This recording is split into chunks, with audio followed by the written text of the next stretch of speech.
Mama, I need you to understand something. My son Terrence stood in my kitchen, the kitchen where I taught him to make his grandmother's pound cake, and looked at me like I was a stranger. This house is for my new family now. You need to find somewhere else to go. I stood there holding a dish towel, water still dripping from the plate I'd been washing. His plate. From the dinner I'd just cooked for him and his family. My heart felt like it stopped beating for a full minute. "What did you just say to me?" Kendra, his wife, walked in right then with that smile on her face. You know the kind. The smile that says she'd been waiting for this moment.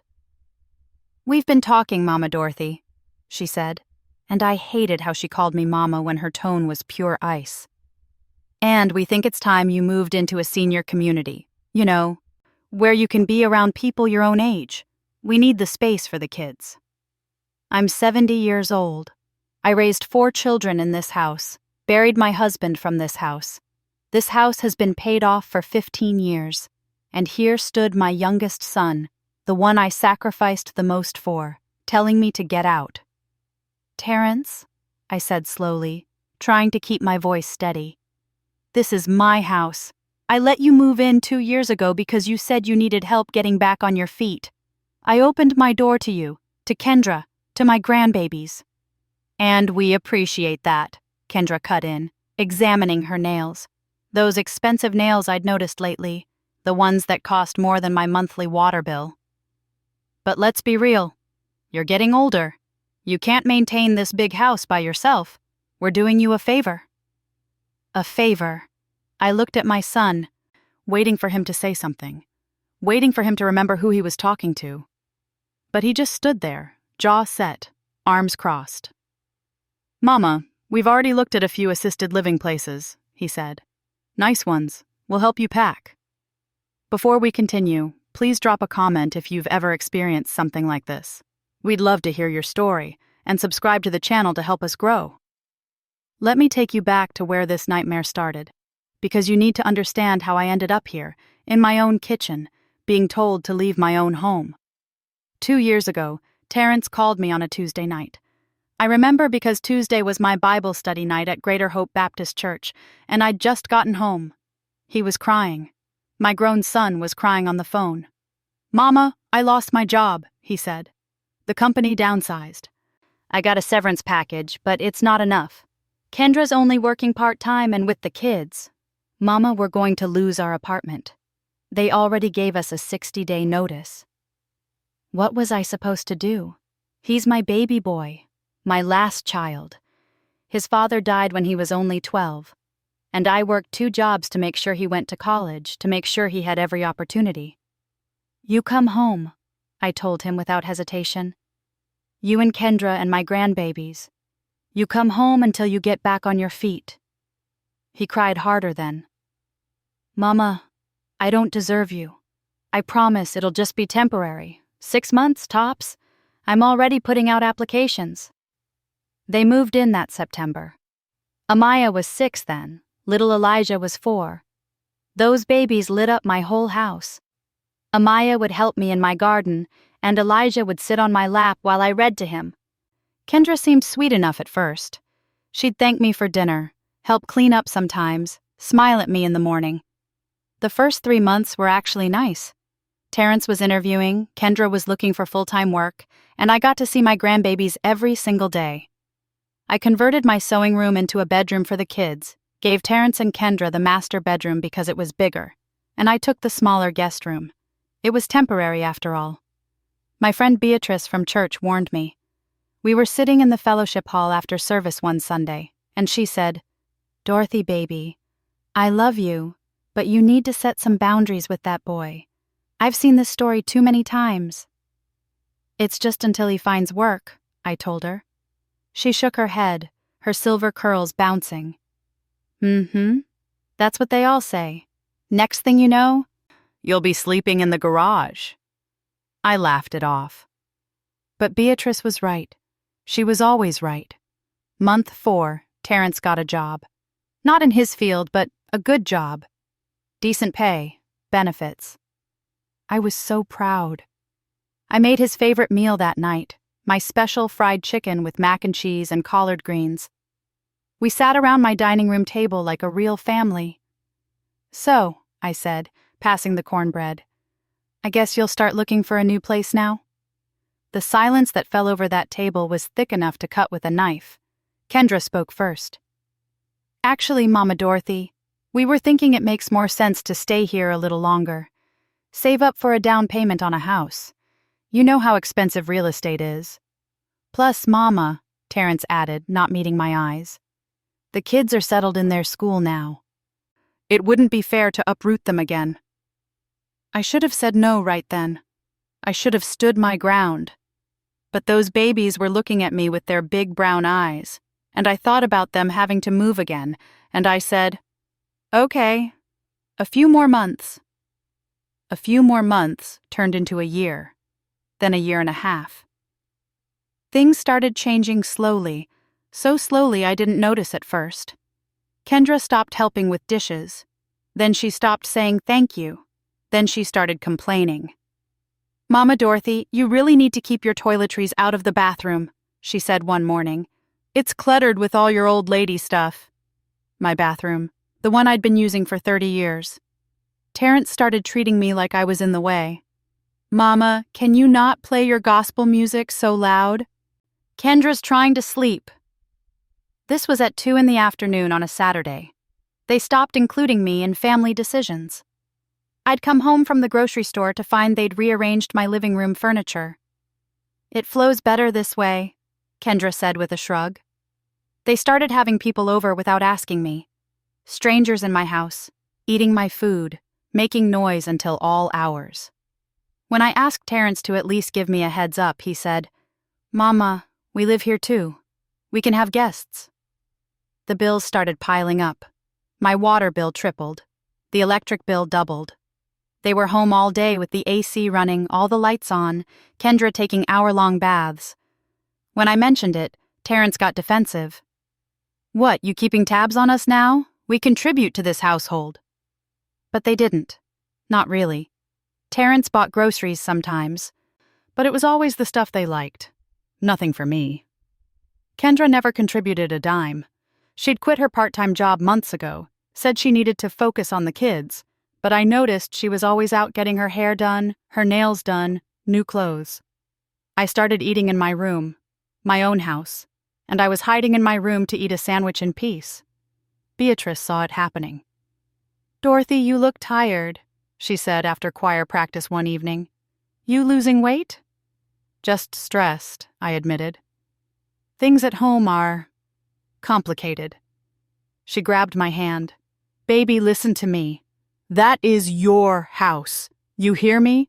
Your name is on that deed. Don't let them push you into a corner." But I kept thinking about those babies. Amaya and Elijah didn't deserve to be caught in the middle of adult problems. So I stayed quiet. I kept cooking, kept cleaning, kept paying all the bills while Terrence and Kendra saved their money for whatever they were saving it for.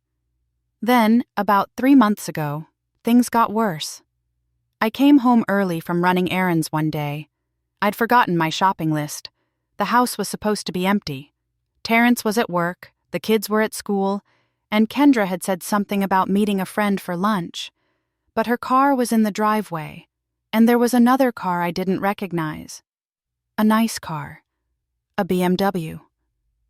I walked in through the front door and I heard voices upstairs. Laughter.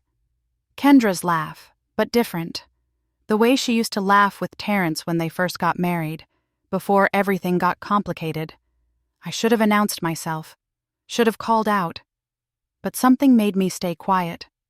I stood at the bottom of the stairs, and I heard a man's voice, deep, smooth, saying things that made my stomach turn.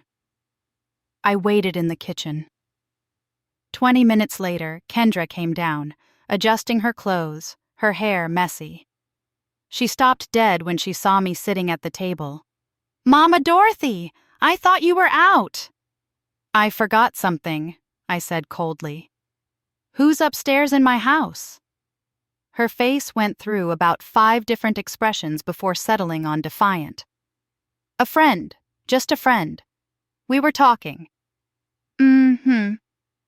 And does this friend have a name? She grabbed her purse. His name is Raymond. Not that it's any of your business. We used to work together. He stopped by to catch up. In my bedroom? The bedroom you share with my son? Don't start with me, she snapped. And for your information, we were in the guest room. You know, your room. Because it's more private. My blood went cold. This woman had brought a man into my bed. My bed. You need to tell him to leave, I said quietly.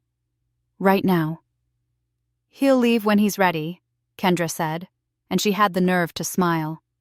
And Mama Dorothy? Maybe you should think about finding somewhere else to be for a few hours. Give people some privacy. She walked out. Just walked right out of the house like she owned it. I sat there shaking. I heard footsteps upstairs, heard the shower running in my bathroom, heard that man whistling like he didn't have a care in the world. When he finally came down 30 minutes later, he had the audacity to nod at me. "Afternoon, ma'am," he said, like this was normal. Like he hadn't just disrespected my son, my home, my whole family. I didn't tell Terrence. I know I should have, but I didn't. I kept hoping it was a one-time thing, a terrible mistake that would never happen again. But it did happen again, and again. I'd come home to find that BMW parked in my driveway. I'd hear them upstairs.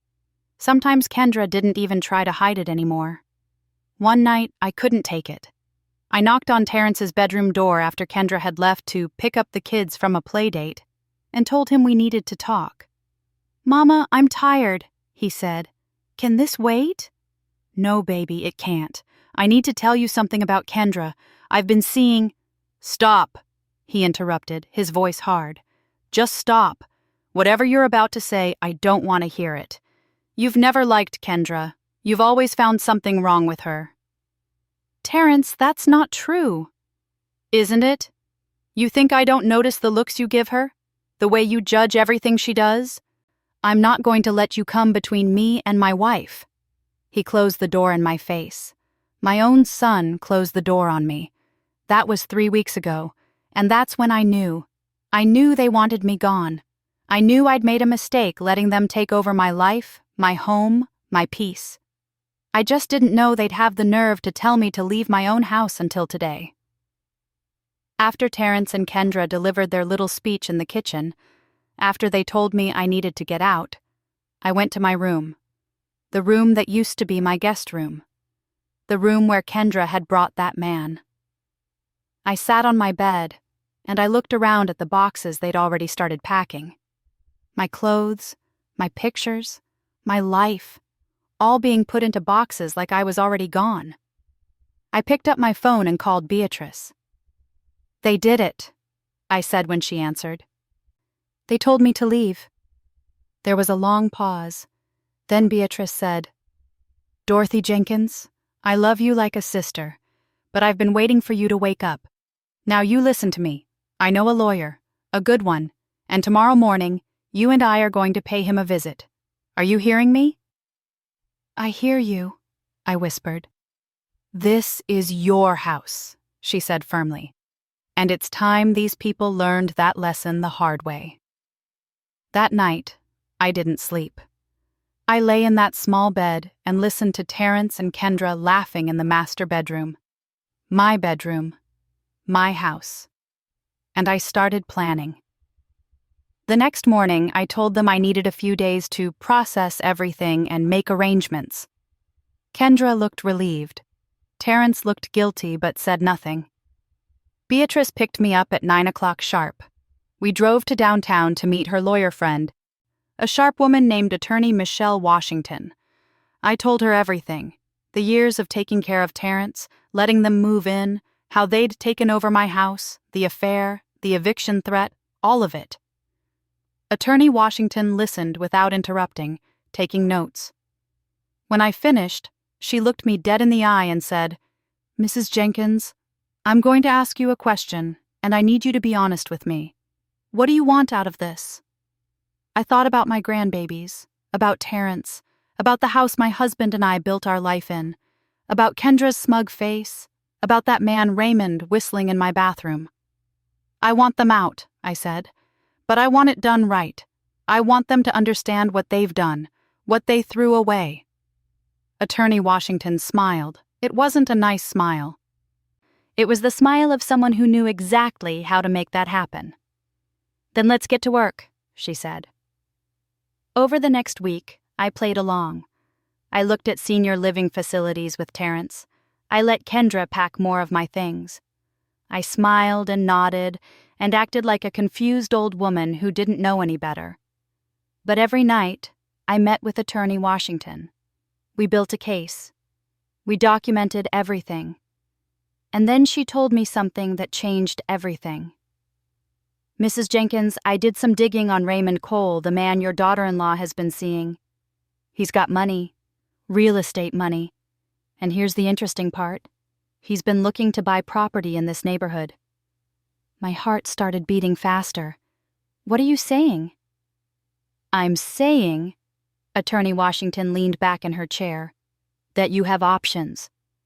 And one of those options might be more poetic than a simple eviction. That's when the plan came together. The perfect, beautiful, righteous plan. But first, I needed proof. Real proof of the affair. Not just my word against Kendra's. I didn't have to wait long. 3 days later, Kendra told me she was taking the kids to her mother's for the weekend. Terrence was working a Saturday shift. The house would be empty. Except I didn't leave. I stayed in my room, quiet as a mouse. And sure enough, at 2 o'clock in the afternoon, I heard that BMW pull up in my driveway. I waited until I heard them go upstairs. Then I took out my phone and recorded. I recorded him coming in. I recorded them going up to the bedroom. I recorded everything I needed to record without seeing anything I didn't need to see. When they finally left, hours later, I had my evidence, audio, timestamps, everything. I sent it all to Attorney Washington. She sent back a message. Perfect. Now we move forward. The next morning at breakfast, Terrence said, Mama, we found a really nice place for you. Independent living, but with support services. We think you should go visit it this week. I poured my coffee slowly. Actually, baby, I need to tell you something. Both he and Kendra looked up. I've been thinking, I continued, stirring sugar into my cup. And you're right. This house is too big for me. All these memories, all this space. It's time for a change. Kendra's face lit up. Oh, Mama Dorothy, I'm so glad you're seeing reason. So I've decided to sell it, I finished. The silence was deafening. What? Terrence's fork clattered onto his plate. I'm selling the house, I repeated calmly. I've already talked to a real estate agent. Well, not exactly an agent, more like a private buyer who's very interested. You can't do that, Kendra shrieked, jumping up from the table. We live here. Yes, I said, looking her dead in the eye. You live in my house, the house I own, the house with my name on the deed, and I can do whatever I want with it. Terrence stood up, his face red. Mama, you can't be serious. Where are we supposed to go? What about the kids? You should have thought about that, I said, my voice steady even though my heart was racing, before you told me to get out of my own home. We didn't mean it like that, Terrence started. Yes, you did, I interrupted. You meant exactly that. You wanted me gone so you could have my house. Well, congratulations. You're getting your wish. I'm leaving. But I'm taking my house with me. Kendra's face had gone pale. You're bluffing. You wouldn't do this to your own grandchildren. Don't you dare use those babies as a shield, I snapped, standing up now too. I love my grandchildren more than anything in this world, but I won't be disrespected in my own home.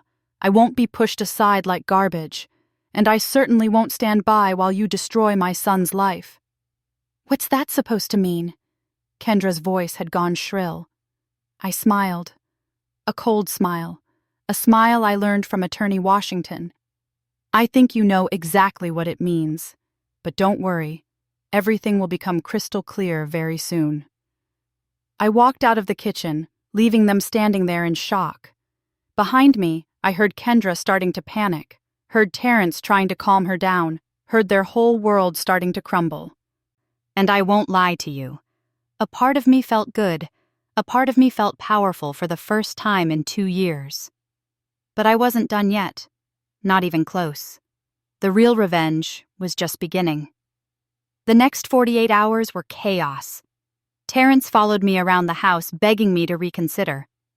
Kendra tried a different approach, suddenly becoming the sweetest daughter-in-law in the world, cooking breakfast, offering to help with laundry, calling me Mama with that sugary voice that made my skin crawl.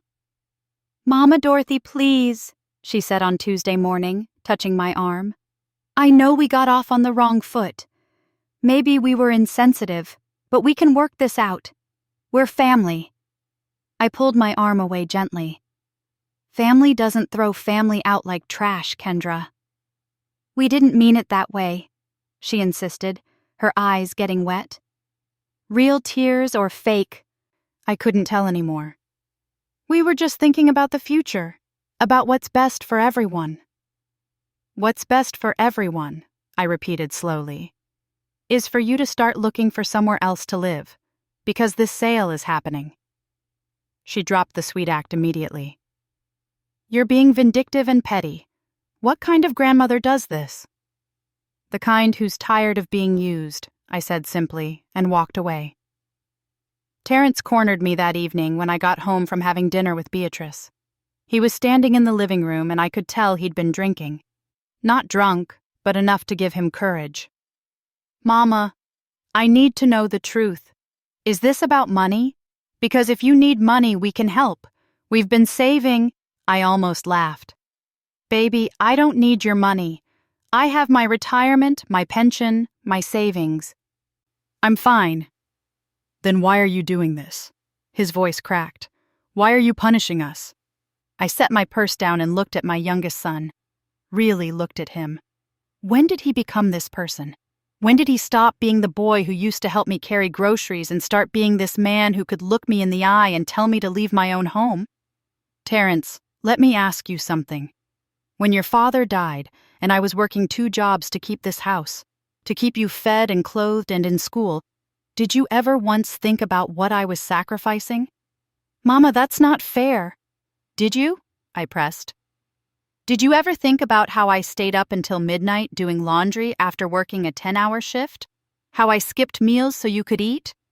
How I gave you my last $20 for a school trip while I walked 2 miles to work to save bus fare?"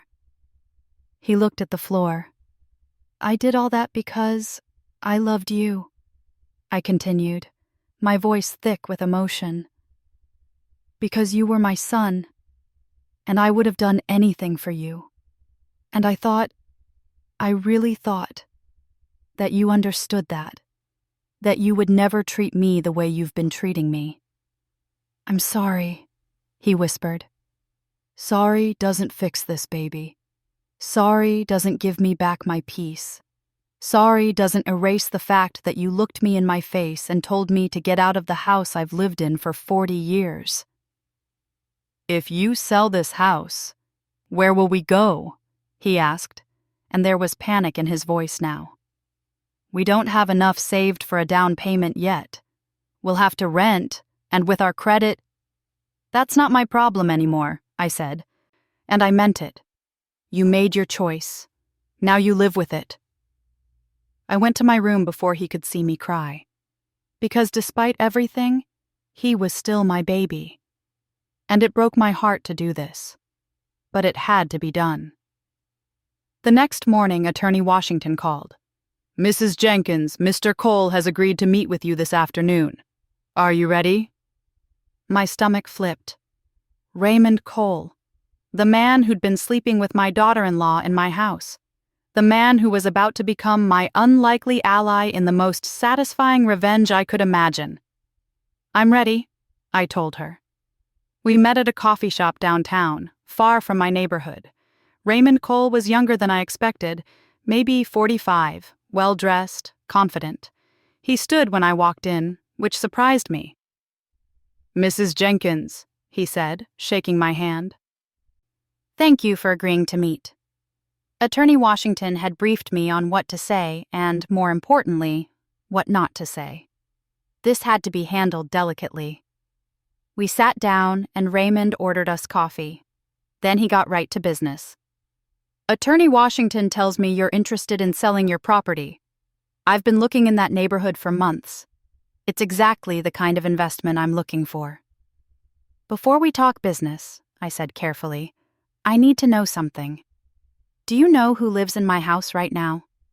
His expression didn't change, but something flickered in his eyes.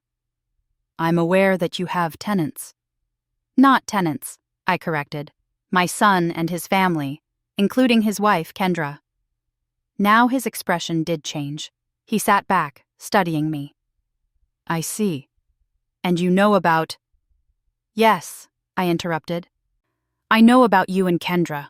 I've known for months. He was quiet for a long moment.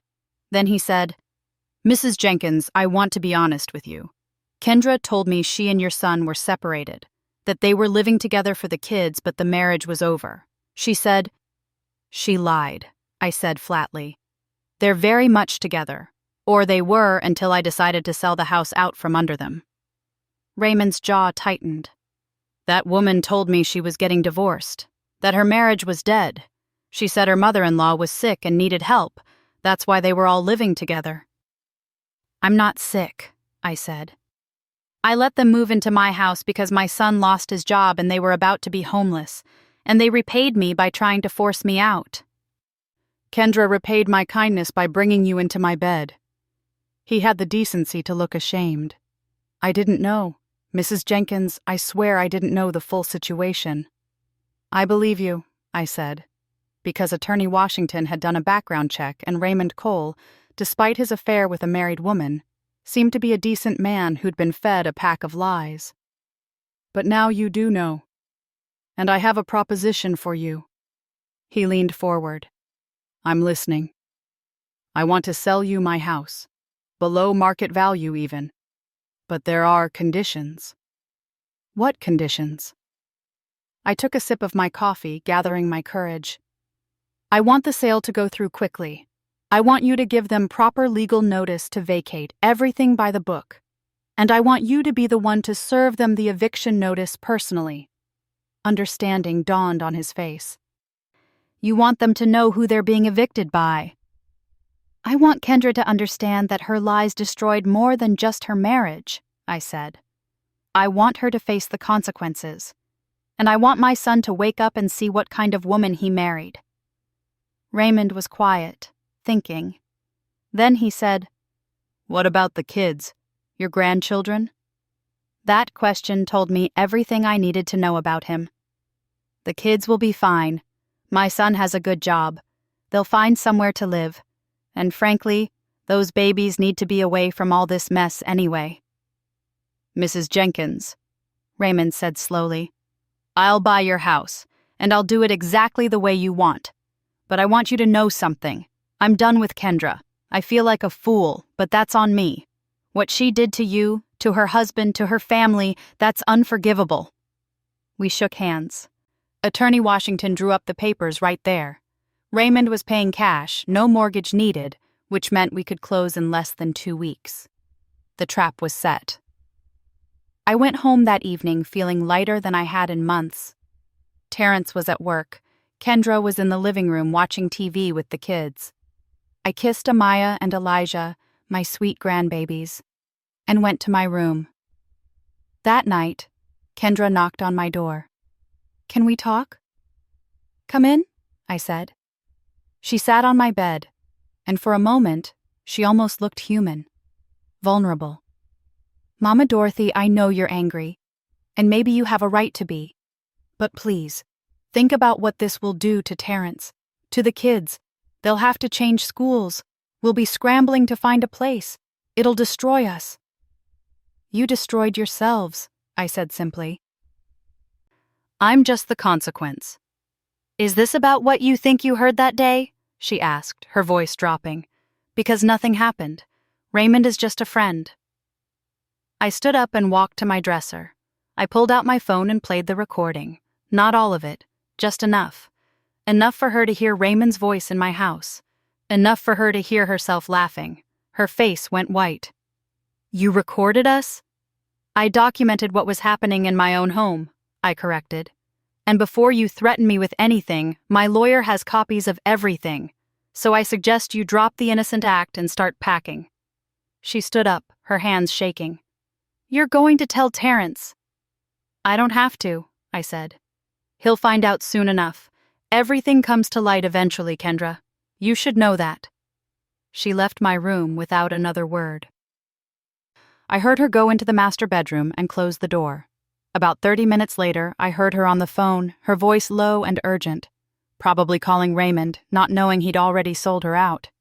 The next few days were tense. Kendra avoided me completely. Terrence kept trying to negotiate, offering to pay me rent, offering to buy the house from me on a payment plan, offering everything except the one thing I actually wanted: respect. "Mama, please," he begged on Friday night. "Give me a chance to come up with the money. I can get a loan, I can—" "Baby, it's already sold," I told him gently. "The papers are signed. We close next Thursday." His face crumpled. "You really did it. You really sold our home." "I sold my home," I corrected. "This was never yours, Terrence. You just lived here. And you forgot that." Sunday came, and I went to church like always. Greater Hope Baptist was packed, and Pastor Williams preached about reaping what you sow. I felt like he was preaching directly to my situation. After service, Beatrice grabbed my arm. "Girl, you look good. You look free." "I am free," I said, smiling for the first time in weeks. "Or I will be soon." Several church members had heard rumors that something was going on. Mrs. Coleman, who'd known me for 30 years, pulled me aside. "Dorothy, baby, I heard your son might be moving. Everything okay?" "Everything is exactly as it should be," I told her. That evening, I cooked Sunday dinner one last time. Fried chicken, greens, cornbread, mac and cheese, sweet potato pie. I set the table nice with my good dishes. I called everyone to eat. We sat around that table, my son, his wife, my grandbabies, and me. It should have been a happy moment, but Terrence looked miserable. Kendra wouldn't meet my eyes. The kids sensed something was wrong but didn't understand what. "Grandma, are you going somewhere?" Amaya asked innocently. "Yes, baby," I said, smiling at her. "Grandma's going to get her own place. Somewhere peaceful." "Can we visit you?" Elijah asked. "Anytime you want," I promised. And I meant it. None of this was their fault. After dinner, after I'd washed the dishes and put the leftovers away, Terrence found me in the kitchen. "Mama, I need you to know something," he said quietly. "I love you. I know I haven't shown it lately, but I do. And I'm sorry. I'm sorry for everything." I turned to face him, this man who used to be my little boy. "I love you too, baby. I always will. But love doesn't mean letting people walk all over you. Love doesn't mean sacrificing your own peace and dignity. I hope you understand that someday." "I understand it now," he said, his voice breaking. "But it's too late." "It's not too late for you to be a better man," I told him. "It's not too late to open your eyes and see what's really going on in your life. But that's your journey. I can't walk it for you anymore." He left the kitchen, his shoulders slumped. And I felt sad, but I also felt strong. Stronger than I'd felt in years. Monday morning, Attorney Washington called. "Mrs. Jenkins, everything is in place. Mr. Cole will take possession on Friday. He'll be serving the eviction notice on Thursday afternoon, right after the closing. Are you sure you want to be there when it happens?" "I'm sure," I said. "I need to see this through." "Then let's finish this," she said. Tuesday night. I was packing the last of my things when I heard raised voices downstairs. Terrence and Kendra were fighting. Really fighting. "I told you this would happen," Terrence shouted. "I told you we needed to treat her better, but you just kept pushing and pushing." "Oh, so this is my fault?" Kendra screamed back. "You're the one who told her to leave. You're the one who said this was our house now." Because you kept telling me we needed our own space. Because you made me feel like we couldn't breathe with her here. Well, congratulations, Terrence. Now we won't have to worry about breathing because we won't have anywhere to live. I closed my door, blocking out their argument. It wasn't my circus anymore. It wasn't my problem. Wednesday, I moved most of my things to a storage unit. Attorney Washington had helped me find a beautiful senior apartment, the kind with a balcony and a view, where I'd have my own space and peace. I'd be moving in on Saturday. Thursday morning dawned bright and clear. The closing was at 10 o'clock. I dressed carefully, putting on my good navy suit, the one I wore to church on Easter. I wanted to look dignified, strong, free. At the lawyer's office, I signed paper after paper. Raymond Cole sat across from me, professional and courteous. When it was done, Attorney Washington shook my hand. "Mrs. Jenkins, congratulations. You're no longer a homeowner." "No," I corrected, smiling. "I'm no longer a prisoner." We drove back to the house in separate cars, Raymond following behind us. It was 2 o'clock in the afternoon. Terrence would be home from work in an hour. Kendra was there with the kids. Perfect timing. I walked in first. Kendra was in the living room, folding laundry. She looked up when I entered, and her expression was cold. "Come to gloat?" she asked. "No," I said. "I came to introduce you to someone." Raymond walked in behind me. The look on Kendra's face was worth everything. Every sleepless night, every moment of disrespect, every tear I'd cried. The color drained from her face. Her mouth opened, but no sound came out. "Hello, Kendra," Raymond said coolly. "I believe you and I need to have a conversation." What are you doing here?" she stammered, standing up. "I'm the new owner of this house," he said, pulling out an envelope. "And this is your 30-day notice to vacate the premises." She looked at me, at Raymond, at the papers in his hand. No, this is a joke. This isn't real." "It's very real," I said calmly. "I sold my house to Mr. Cole here, the man you've been having an affair with, the man you lied to about your marriage, about your life, about everything." "You told me you were separated," Raymond said, his voice hard. "You told me your marriage was over. You lied to me, used me, and disrespected this woman's home. Our affair is over, Kendra, and you have 30 days to find somewhere else to live." Kendra's knees seemed to give out. She sank back onto the couch. "Terrence," she whispered.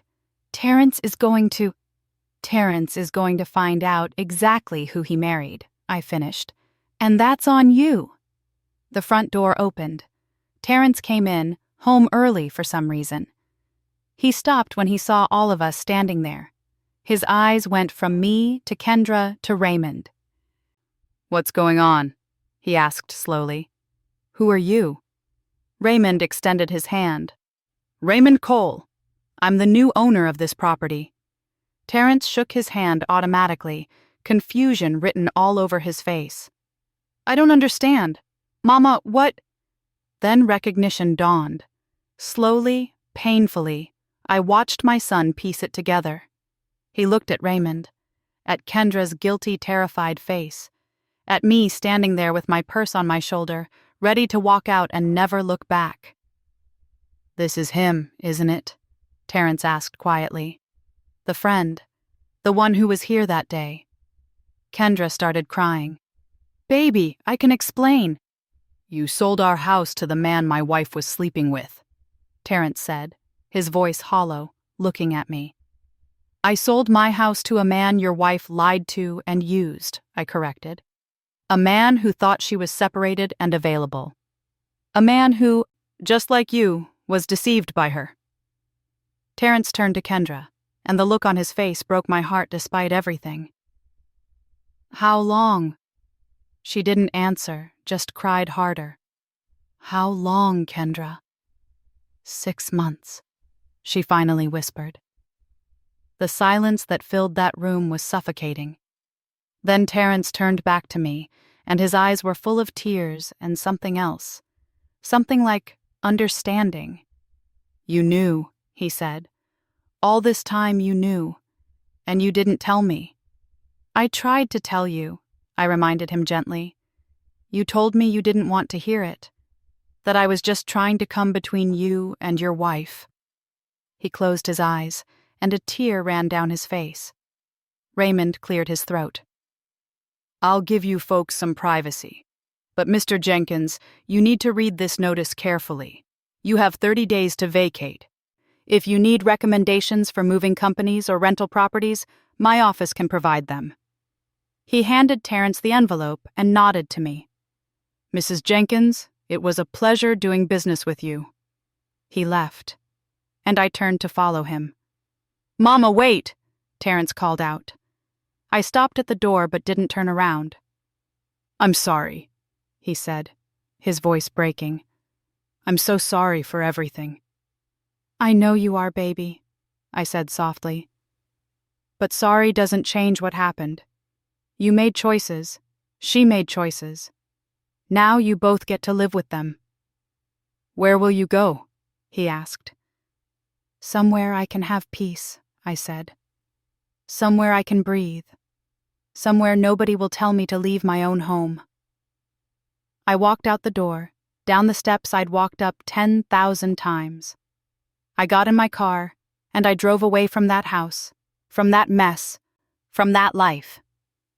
In my rearview mirror, I saw Terrence standing in the doorway watching me leave. And I didn't feel victorious. I felt free. But then my phone rang. It was Attorney Washington, and her voice was urgent. Mrs. Jenkins, we have a problem. Kendra just filed an emergency motion claiming you're incompetent and that the sale was made under duress. She's trying to get a judge to void the entire transaction, and she's got a lawyer. A good one. We need to get back to my office right now. This isn't over yet. My hands tightened on the steering wheel. The war was just beginning. I pulled over on the side of the road, my heart racing. What do you mean she filed a motion? On what grounds? Attorney Washington sounded angry, which was unusual for her. She's claiming you're mentally incompetent due to age, that you were coerced into the sale, and that your son and his family have tenant rights since they've been living there for 2 years. Her lawyer is pushing for an emergency hearing tomorrow morning. Tomorrow? I gripped the phone tighter. Can they do that? They can try. But Dorothy, listen to me. We're going to fight this. Meet me at my office in 20 minutes. And call Beatrice. I want her there too. We need witnesses who can testify to your mental state and the situation in that house. I hung up and immediately called Beatrice. They're trying to steal my house back. Over my dead body? Beatrice said fiercely. I'll be at that lawyer's office in 15 minutes. And Dorothy, I'm calling Pastor Williams and Sister Coleman and everybody else who can speak to your character. They're not going to win this. By the time I got to Attorney Washington's office, Beatrice was already there, along with Pastor Williams and 3 other members from Greater Hope Baptist. Attorney Washington looked surprised, but pleased. Mrs. Jenkins, it seems you have quite the support system. This woman is one of the strongest people I know, Pastor Williams said firmly, and if you need me to testify to that, I'll be there. We spent the next 3 hours preparing. Attorney Washington explained that Kendra's lawyer was claiming I'd been manipulated by Raymond Cole, that I was showing signs of dementia, and that the sale was retaliatory and therefore invalid. It's a desperate move, Attorney Washington said. But desperate people can be dangerous. We need to be prepared for anything. That night, I couldn't sleep. I kept thinking about my grandbabies, about Terrence, about everything that had happened. Around midnight, my phone rang. It was Terrence. "Mama, please," he said, and he was crying. "Please drop this. Come home. We'll figure it out. Just don't let this go to court." "Baby, I can't do that," I said gently. "Kendra made this choice, not me. She's the one who filed the motion." "She's scared, Mama. She thinks she's going to lose everything." "She already lost everything when she decided to cheat on you in my house," I said. "Terrence, I love you, but I can't save you from this. You have to save yourself." He was quiet for a moment. Did you really sell the house to him just to hurt us? I sold the house to be free, I said honestly. The fact that it was to him? That's what the Bible calls divine justice, baby. Kendra created this situation. She lied to him, she lied to you, she lied to me. Now everyone gets to face the truth. I don't know if I can forgive her, he whispered. That's between you and God, I told him. But Terrence, you need to understand something. What she did to you was wrong, but what you did to me was wrong too. You don't get to pretend you're innocent in all this. He hung up. I don't know if he was angry or ashamed or both, but I'd said what needed to be said. The next morning, I dressed in my best church suit again. Beatrice picked me up at 7 o'clock, and we drove to the courthouse together. You ready for this? She asked. I've been ready, I said. The courtroom was smaller than I expected. Kendra was there with a sharp-looking lawyer in an expensive suit. She'd dressed conservatively, probably trying to look sympathetic. Terrence sat behind her, looking miserable. I noticed he wasn't sitting next to her, though. That told me something. Raymond Cole was there, too, since the sale involved him. He nodded at me respectfully. Judge Marion Hendricks came in, a black woman probably in her 60s with kind eyes but a no-nonsense expression. This is a hearing on an emergency motion to void a property sale. Let's get started. Kendra's lawyer, a man named Mr. Pearson, stood up. Your Honor, we're here today because my client and her family are victims of a vindictive and potentially illegal property sale. Mrs. Dorothy Jenkins, who is 70 years old, sold her home to a man named Raymond Cole for significantly below market value. We believe Mrs. Jenkins was not of sound mind when she made this decision, and that she was manipulated by both Mr. Cole and her attorney. Judge Hendricks looked at me. Mrs. Jenkins, how do you respond to these allegations? I stood up, and Attorney Washington put a hand on my arm to steady me. Your Honor, I am of perfectly sound mind. I sold my house because my son and his wife told me to get out. They wanted my house for themselves, so I gave them exactly what they asked for. I got out, and I took my house with me. That's not true, Kendra shouted, standing up. We never told her to get out. Mrs. Jenkins, Judge Hendricks said, ignoring Kendra's outburst, do you have any proof of this claim? Attorney Washington stepped forward. Your Honor, we have witnesses who can testify to Mrs. Jenkins's mental competence and to the situation in her home. We also have documentation of everything. I'd like to hear from these witnesses, the judge said. Beatrice went first. She stood up there wearing her Sunday best and told the judge everything. How she'd warned me for months that Terrence and Kendra were taking advantage. How I'd been losing weight from stress. How I'd confided in her about the disrespect, the bills, everything. That woman is sharp as a tack, Beatrice said firmly. She balances her checkbook down to the penny. She remembers every birthday, every anniversary, every prayer request at church. She taught computer classes at the senior center last year. If she's got dementia, then so do I. Pastor Williams went next. He testified that I was an active member of the church, that I volunteered regularly, that I showed no signs of cognitive decline. Mrs. Barnes Jenkins is one of the most capable people in our congregation, he said. She organized our entire food drive last Christmas, coordinated over 50 volunteers. If anything, her son should be asking her for advice, not questioning her competence. Then Attorney Washington called me to testify. I walked up to the stand, put my hand on the Bible, and swore to tell the truth. Mr. Pearson, Kendra's lawyer, stood up for cross-examination. Mrs. Jenkins, isn't it true that you've been feeling lonely and isolated lately? No, I said clearly. I've been feeling disrespected and taken advantage of. And isn't it true that Mr. Cole approached you about buying your house? No, I said. My attorney approached him after I decided to sell. I chose him specifically because of who he was. Mr. Pearson's eyebrows rose. Because of who he was? What does that mean? It means, I said, looking directly at Kendra, that I knew he was the man my daughter-in-law had been having an affair with in my house. And I wanted her to understand that lies have consequences. The courtroom erupted. Terrence stood up, his face shocked. Kendra went pale. The judge banged her gavel. "Order. Mrs. Jenkins, that's a serious allegation. Do you have proof?" "I do, Your Honor." Attorney Washington came forward with a folder.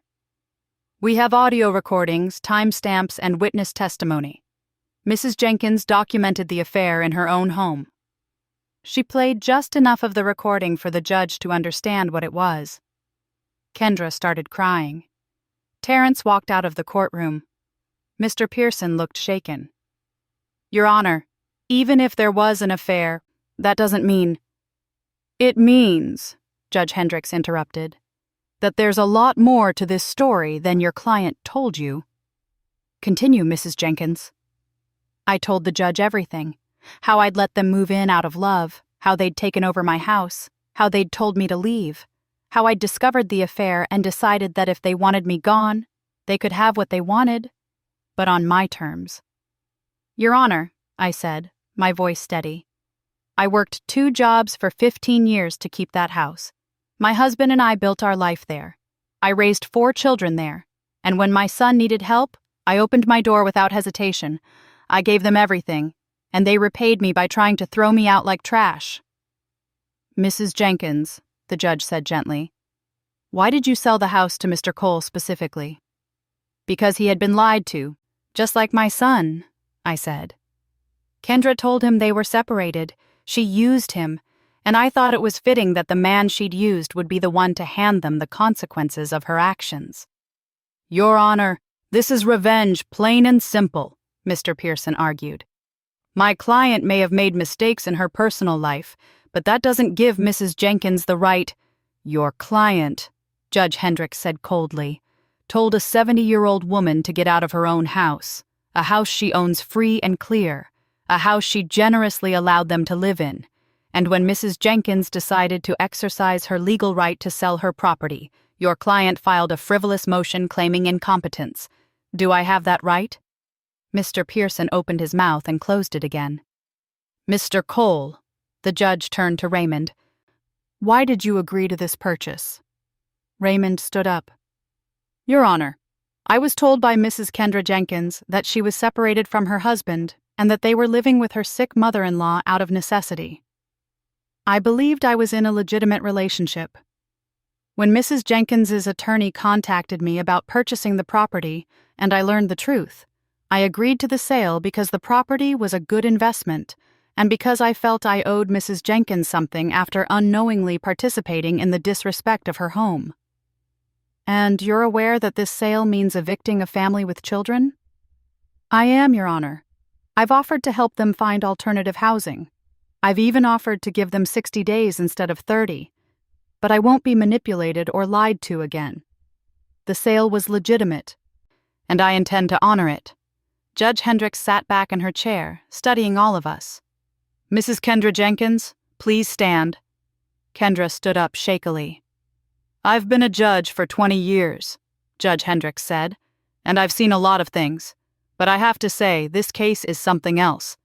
You moved into your mother-in-law's house. You took advantage of her generosity. You had an affair in her home. You told her to leave. And then, when she exercised her legal right to sell her own property, you filed a motion claiming she's incompetent. Is that about right?" Kendra didn't answer, just cried harder.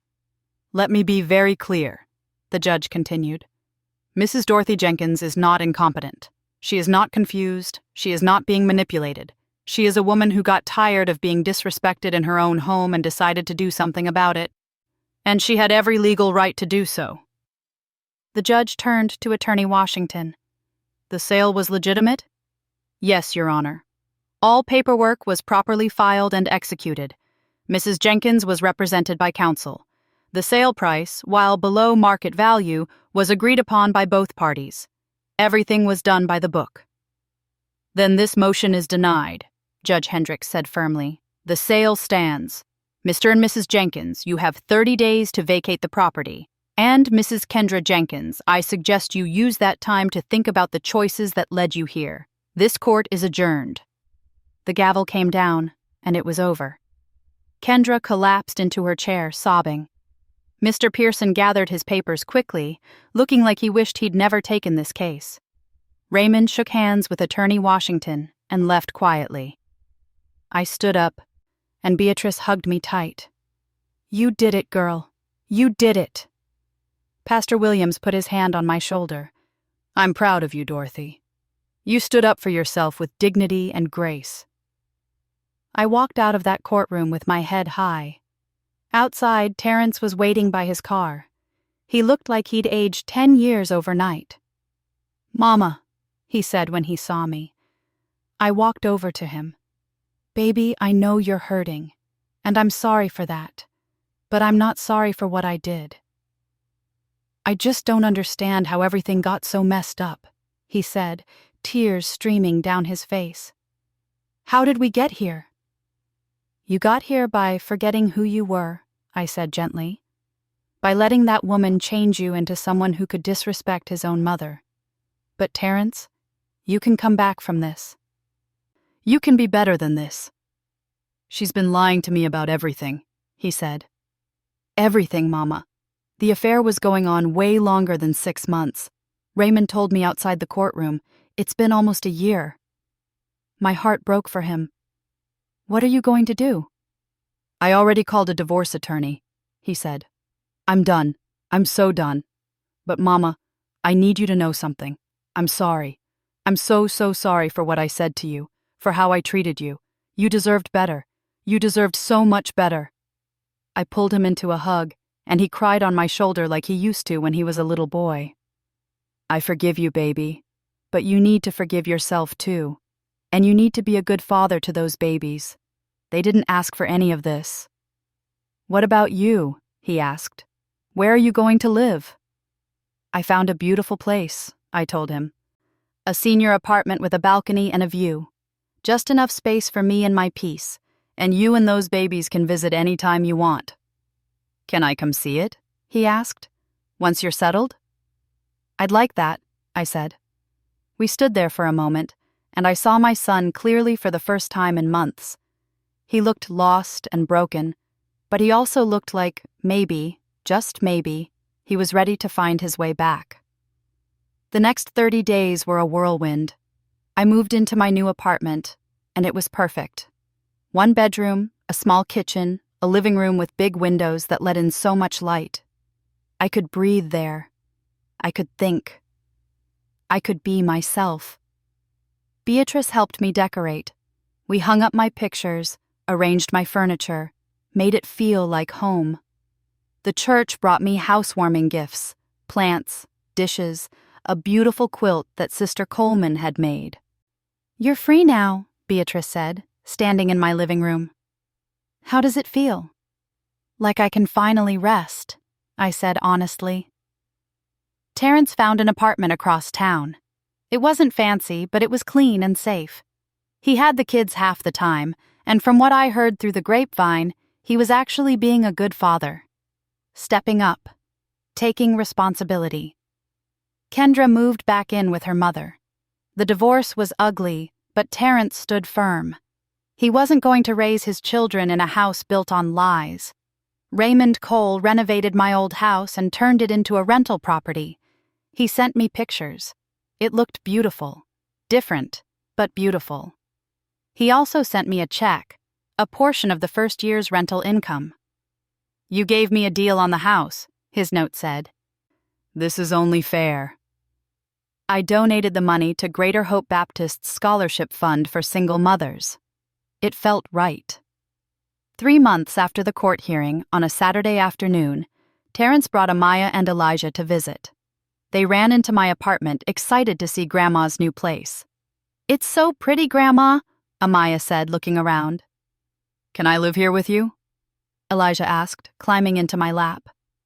"You can visit any time you want," I told him, kissing his forehead. "But you need to stay with your daddy." Terrence and I sat on my balcony while the kids watched cartoons inside. We didn't talk much at first, just sat there drinking sweet tea and watching the sunset. "I'm in therapy," he said finally, "trying to figure out how I became the kind of man who could treat his mother that way." "That's good, baby," I said. "That's real good?" "I talked to my therapist about you," he continued, "about everything you sacrificed for us growing up. I never really understood it before. But now, trying to raise these kids on my own, working full-time, managing everything, Mama, I don't know how you did it." "Love," I said simply. "I did it because I loved you all more than I loved myself. But Terrence, that's not always healthy. I see that now. I loved you so much I forgot to love myself. I gave so much I didn't leave anything for me. Is that why you fought so hard to get the house back? To get your life back?" "I didn't fight to get anything back," I corrected. "I fought to move forward, to show myself that I still mattered, that my peace mattered, that my dignity mattered." He nodded slowly. "I'm proud of you, Mama. I know that sounds crazy, but I am. You stood up for yourself. You showed me what strength really looks like." We sat there until the sun went down, and for the first time in years, I felt like I had my son back. Not the man who'd told me to get out, but the boy I'd raised. The man he could be. 6 months after I moved into my apartment, the church asked me to speak at a women's conference. They wanted me to share my story. At first I said no, but Pastor Williams convinced me. "Dorothy, there are so many women in our community who are going through what you went through, who are being taken advantage of by their own families, who think they have to just accept it because that's what love means. They need to hear your story." So I stood up in front of 200 women at Greater Hope Baptist and told them everything. About letting Terrence move in. About the disrespect. About standing up for myself. About choosing peace over guilt. When I finished, the room was silent. Then one woman stood up and started clapping. Then another. Then another. Soon the whole room was on their feet, and women were crying and hugging and thanking me for having the courage to speak truth. After the conference, at least a dozen women came up to me with their own stories. Women who were being used by their children. Women who'd given up their homes, their savings, their peace for ungrateful family members.